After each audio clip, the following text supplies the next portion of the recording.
This was the type of hair in the characters I was making just a few years ago, and this is the type of hair that I'm making for my characters now. So what changed? Well, the difference wasn't better tools, it was one shift. I stopped placing hair and started designing shapes and lighting on purpose. If your hair looks messy, flat, or random, it's usually because you're missing one of these 5 steps. And in this video, I'll build hair on this character from scratch and show you the exact checklist. And by the end of this, you'll have a repeatable checklist for hair that looks designed, not messy.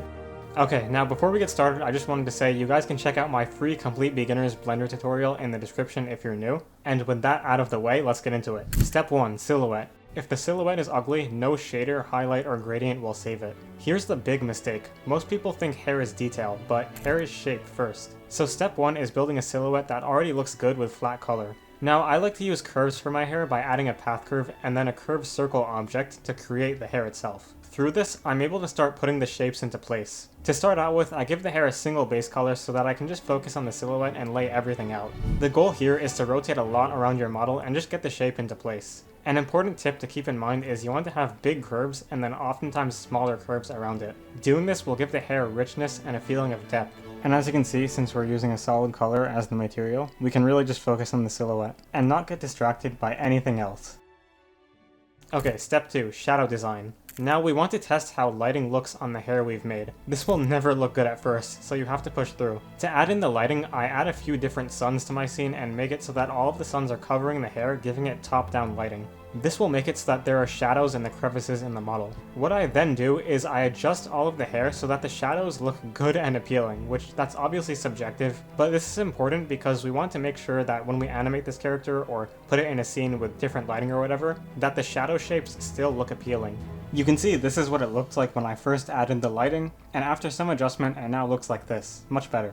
There's one problem though, which is that without any direct lighting from the sun, our model has no shadows and as a result looks super flat in certain lighting situations. So what I then do is using my add-on called Stylized Asset Suite, I bake the shadows for my hair object, and then hit the Create Light Mask feature after that, which allows me to bake any of the current shadows in the model to a texture. So over here I'm showing you guys on screen now what it looks like. As you can see, it's just black in any of those shadow areas. You may be wondering why the heck is this useful? Well, what it allows me to do is use this mask to easily adjust the shadows in those areas, as you can see me doing here. It makes it so that even without any lighting in the scene, there is still this sort of anime style ambient occlusion with the hair itself, which is important.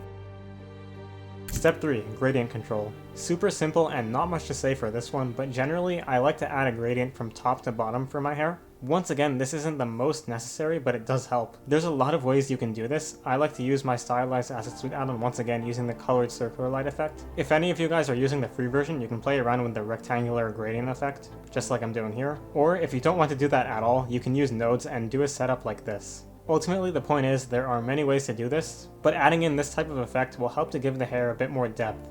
Step 4, highlight placement. Now, many people just place highlights randomly in their characters like I used to do, or just rely entirely on shader-based calculations, which are definitely useful, but totally relying on them is dumb. As artists, it's best for us to have control over these variables as they make a big impact on the overall look of the character. That's why before I use any sort of effect, I draw in speculars like this. I like to have them longer on the sides and more narrow in the center. Pro tip, look at pictures of whatever hairstyles you're making for clues on where to place these highlights, as it's going to help you out a lot. The goal is to add these wherever you can while not overdoing it. I recommend you frequently zoom out while adding them in so that you can see whether the overall look is going in the direction you want, otherwise you might get bogged down in the details. So as you can see here, the goal is to just repeat this throughout the entire model in any areas that need some highlighting.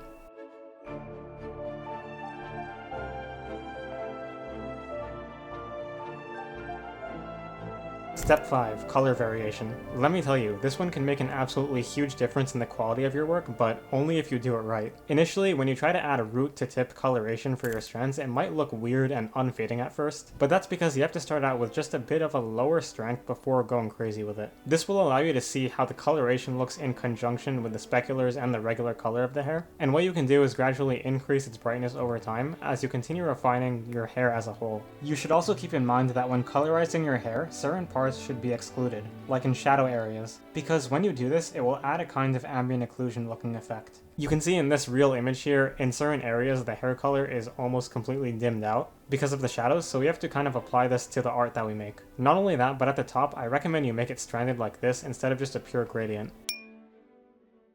Now, I wanted to add in a bonus step 6, which is accessories. These can be huge for adding appeal to your hair. For me, I actually initially wanted to make a red bow tie, but I felt pink would make more sense since the hair was pink. I also gave it this polka dot pattern because patterns are just generally eye-catching and people like them. So I did that, and then I also added in a headband. Very simple overall, but honestly it makes a big difference. Alright guys, so with these 6 steps put together, you can see we end up making something that looks way better and way more intentionally designed. So thank you all for watching, and for those of you who want to learn my A to Z process for character creation, you can check out the top link in the description.